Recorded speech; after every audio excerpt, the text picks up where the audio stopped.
Good evening, I'm Prasad Michael and you're watching Kini News, the show that brings you today's biggest stories. Shouting matches in Parliament may be common, but for the first time today, the Speaker almost had to call the police.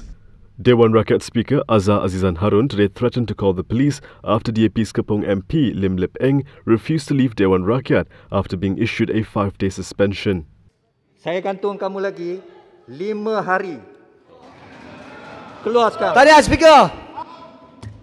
5 hari semuanya. Ini Speaker Saya bersubahat telah bersekongkok dengan Bintulu, menghinakan Setiausaha Dewan Rakyat, tolong panggil polis. Kementerian Kesihatan. Tolong panggil polis Setiausaha Dewan Rakyat. Speaker, jangan start presiden yang Mana baru. boleh panggil polis? Speaker, tidak boleh start presiden yang baru. Tak pernah saya di sini ini urusan panggil Dewan. polis. Lip Eng was first issued a 2-day suspension after he called a ruling made by Deputy Speaker Azalina Othman side stupid. Yesterday, Azalina's ruling was for Bintulu MP Thiong King Singh to either apologise or clarify his allegedly offensive remark against Health Ministry Director General Dr. Nur Hisham Abdullah. Di bawah aturan 43, maka ruling itu final, muktamad. Maka saya tidak mempunyai kuasa untuk revisit ruling yang telah dibuat. Tetapi Kerana itu ruling yang bodoh, yang boleh jahat. saya cakap tak? Jangan Macam speaker, mana kamu boleh cakap speaker jangan bodoh? Speaker bersekongkok. Tarik balik perkataan bodoh ni. Tidak tarik balik. Tarik balik perkataan Kamu bodoh. cakap speaker bodoh. Kamu Kamu duduk. Minta tarik balik. Duduk. Speaker minta tarik balik tarik speaker. balik dulu. Duduk. Minta tarik balik speaker bodoh. Minta tarik balik. Ini lagi Satu. Minta tarik balik speaker. Tarik balik speaker. Dua. Minta tarik balik Speaker bodoh. Minta tarik balik speaker. Bersekongkok, bersubahat dengan Tiga. kerajaan. Kamu keluar. Speaker yang patut keluar. Azhar then issued another 3-day suspension after Lip Eng refused to leave the hall. You too much, you know. Siapa yang tumas? Bintulu ke speaker? Kamu diam sekarang, keluar. Saya panggil polis. Gantung Panggil. Saya panggil polis. Panggil. Several opposition MPs then attempted to defend Lip Eng, stating that there was no need for a threat to call the police. Dia tak nak keluar. Orang luar Dia tak nak keluar. tangga urusan Dewan. Bentara boleh handle. Dia tak nak keluar. Bentara ada. Bentara 2 orang 3 orang kat situ, dia tak nak keluar. Tak boleh. Saya punya kuasa untuk panggil polis di dalam peraturan mesyuarat. Kuasa speaker tapi tidak Bentara pernah ada 3 digunakan. orang tu, dia tak Jangan nak keluar. kita start satu presiden yang baru, speaker. Apa yang saya boleh buat? Speaker, Minta maaf. bentara ada. Apa yang saya boleh buat? Kalau bentara Suruh Bintulu minta maaf. mana boleh panggil polis? After Lip Eng's exit, the day's proceedings resumed with debates of the Supply Bill 2021 by Langkawi MP Dr. Mahathir Mohamad.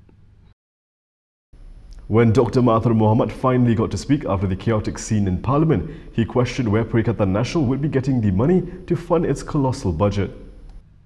Former Prime Minister Dr. Mahathir Mohamad today raised concerns over the source of funds for the Perikatan Nasional's 322.5 billion ringgit budget for 2021.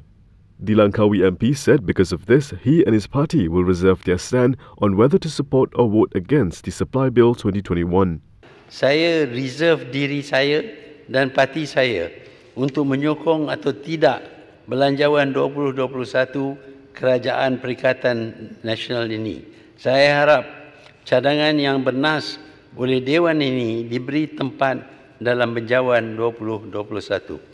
Mahathir and 3 others from his yet-to-be-registered Pejuang Party, Jerulun MP Mukhris Mahathir, Kubang Pasu MP Amruddin Hamzah and Sri Gading MP Shahruddin Saleh currently sit in the independent bloc after leaving their former party Bersatu. In his debate, among others, Mahathir noted that unlike previous budgets, no new taxes were introduced to fund the 2021 budget.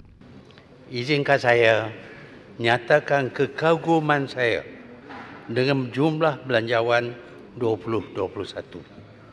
Bertuah sungguhlah rakyat Malaysia kerana selama 2,5 jam Menteri Keuangan mencerita berkenaan dengan duit yang banyak yang akan dicurahkan kepada mereka. Tetapi saya tertanya-tanya, dari manakah Kerajaan Perikatan Nasional ini memperolehi 322.5 bilion ringgit untuk membiayai belanjawan gergasi ini. Biasanya di penghujung ucapan belanjawan akan disebut cukai yang akan diperkenal untuk membiayai sebahagian daripada kos belanjawan. Tetapi kali ini tidak ada cukai baru yang akan dipikul oleh rakyat. The former premier had previously said that he would only support a realistic budget, which should avoid a crisis should the government fail to raise enough funds to finance its operations. The total number of active cases finally saw a drop today, but not by much. Here's the country's latest COVID-19 situation. The Health Ministry today reported 919 new COVID-19 cases and 1 new death. Sabah continues to report the highest number of new cases with 318, followed by Negeri Sembilan with 240 cases and Selangor with 174. There were also 3 imported cases detected today. The death involved a 66-year-old man at the Tawau Hospital. The cumulative number of COVID-19 deaths in Sabah now stands at 165, or 54.5% of the national death toll at 303. The number of active cases fell slightly today due to the high number of recoveries, with 996 people being discharged. However, the number of patients in the intensive care rose by 6 to 92, and the number of incubated patients also rose by 5 to 35. Hundreds of residents in Medan 88 in Sepang managed to escape on the first day of the lockdown, and the police are tracking them down. Senior Minister Ismail Sabri Yaakob said police have been instructed to detect 400 residents of Medan 88 Bandar Baru Salak Tinggi, Sepang, who did not return home after receiving information that barbed wires would be installed in the area for the implementation of an enhanced movement control order. Kita berikan arahan kepada PDRM untuk mengesan mereka ini. Ya, untuk mengesan dan menangkap mereka ini. Kita pernah buat waktu di Selangor Mansion. Apabila kita buat PKPD, ramai pekerja-pekerja itu lari. Dan kita dapat kesan satu persatu, kita tangkap mereka. Yang ini pun arahan tangkap pun kita dah keluarkan. Supaya tangkap mereka ini. Dan ianya kali ini saya difahamkan lebih mudah. Sebab ada majikan-majikan yang terlibat. Membawa, saya difahamkan ada bawa bas pun.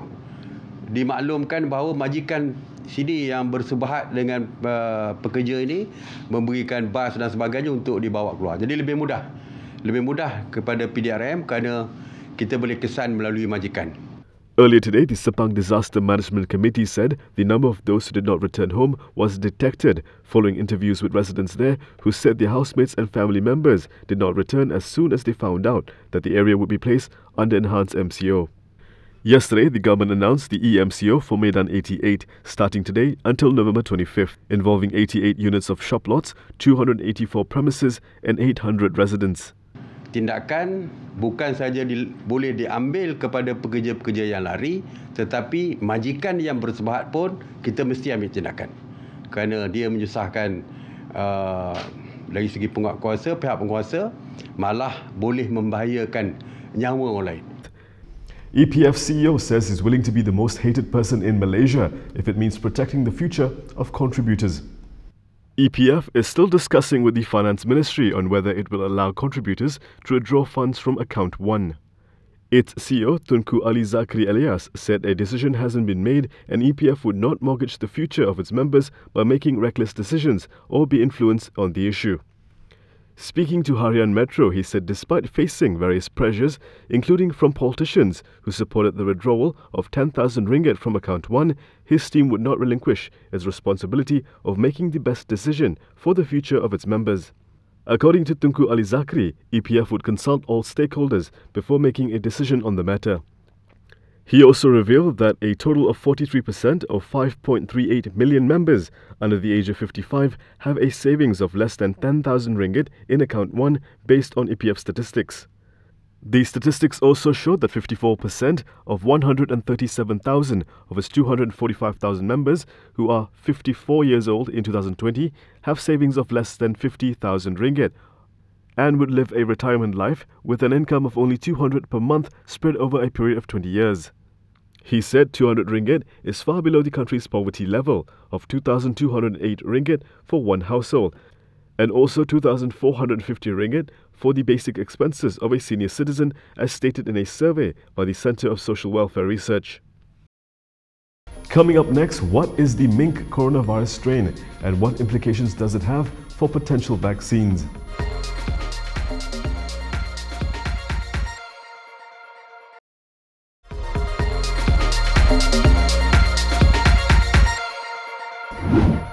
Denmark has discovered a new mutated strain of the coronavirus stemming from mink farms, and they're doing all they can to stop it.